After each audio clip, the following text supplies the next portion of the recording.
Golf to Go is brought to you by the Hagen Oaks Golf Super Shop. Here's Frank LaRosa.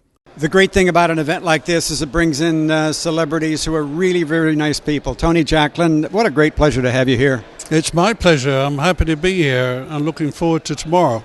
So you're here. You did a little interview tonight with Jim Fitzpatrick, kind of talked a little bit about your career. Boy, what's some really high points with the British Open and the U.S. Open, just among the many other tournaments you've won. Yeah, well, it's my 50th year this year as I turned pro in 1962, and I've been very fortunate. I didn't have much of an education myself. I left school at 15, and golf really gave me that education. You know, I was on the tour at 19, and fortunately good enough to make a living early on in the game, but it took me around the world and introduced me to so many incredible people, you know, chairmen, CEOs, presidents of companies and corporations, and kings and queens, princes, and on. So that was my invitation. This is why I feel such an affinity for what the first year trying to do, introducing the youngsters into the game.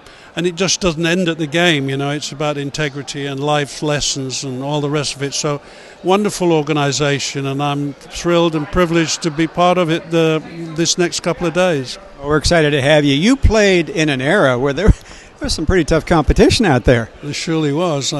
Arnold and Jack, of course, Trevino, Johnny Miller came along. No, but you know, there was not much money around at the time compared with what there is today, but we had a lot of fun doing what we did, and I wouldn't change it for the world. You know, I've managed to go around this planet a number of times, Australia, New Zealand, and it was fabulous education, that was.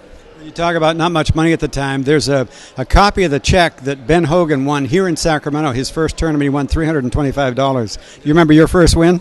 I remember at the British Open was my first Open in 1963 when Bob Charles beat Phil Rogers, and I finished 30th and got £15, and but I didn't get the 15 at the time, and I had to borrow £5 from one of the members at my club so as I could get back to London where I worked, and of course my check in 1969 was £4,250, which was a relative fortune to what Ben won all those years ago here. You know, playing with Arnold and Jack and Lee, as you say, and Johnny Miller, those were personalities, as you were too. How do you feel the game has changed? Well, I think people today, you know, there is so much money involved in it, and on that basis they're able to go their own way. They don't really rely on each other as much as we used to have to. You know, there was a lot of camaraderie. I know there was in Europe, and there was in America. At night, you went out as a group to dinner, and you know, had some great times, wives, and you know, socialized together. Now it's room service or away in the jet. I just came from Hazeltine yesterday, and I played golf with the chairman of the Ryder Cup matches in 2016. And he was telling me that it's a private jet for every single player now, his own private jet coming in there, you know. So I don't think that bodes well to the times we had. You know, it's a different world. The world turns, nothing stays the same, and they may have all the money in the world now, but the times we had were precious. Bet. Jack says that many of the golf courses now are obsolete because of the equipment and the ball and things like that. What's your feeling about that? Well, there's no question.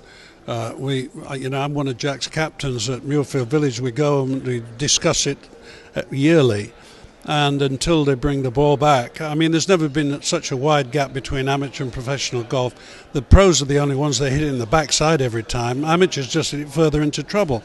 And you know, the companies, unfortunately, are advertising and pushing speed and length all the time, where anybody that understands and loves golf knows it's not about that. It's always be about the short game and how sharp your short game is. So I think, now the ball's going 50 yards further than it did when Jack was in his pomp and I was in my pomp. So Is it made the game any better? Absolutely not. And it has made some of these great golf. And I'm an American now. I live in America, but the country of my birth suffers more than most because they can't keep extending golf courses.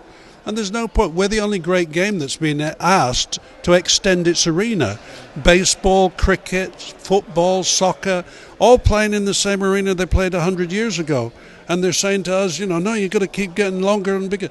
It's unnecessary. It really is unnecessary. But we're in an age of marketing and advertising, and dollar talks. What do you think we need to do to help grow the game a little more? Well, I think it needs to take less time. And, on that basis, if they did bring the ball back, it's still aerodynamically better than the ball we played with. So if it could get back to getting guys around the golf course in 3 hours, and it would be less expensive, you don't have to mow as much grass. It's a win-win-win-win-win. I host an event in the UK and have done for the last 5 years called British Par 3 Championships. And it's all in the 10 acres. There's 9 holes in 10 acres. 87 yards is the shortest hole. 149 yards is the longest. And I have as much fun playing that, or we do as a group, pros, amateurs alike. The only thing we don't do is try to knock the ball off the world with a driver.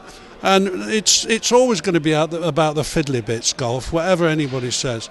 And certainly people who get to my age, I'm 68 now, anybody over 60, the distance, they can't get round. They can't hit the ball as far as they used to. Time wins on that score. But you can still enjoy, if you love golf, par 3 golf, and I'm a big advocate for that. And as a company, Jacqueline Design Group's advocating that. In some of the newer countries, India doesn't have big swatches of land that you can go in, and the big population, people come first. Growing food is very important. That comes before golf. But you can put a par 3 golf course, as I've said, in 10, 20 acres, and people can still have a great time and play golf. Great time is really what the game is all about to me. It's the relationships, and every time I meet somebody like you, it just sort of enhances that image I have of the game. You met some princes, I'm guessing. They thought you were one too. Thanks, Tony. Appreciate it.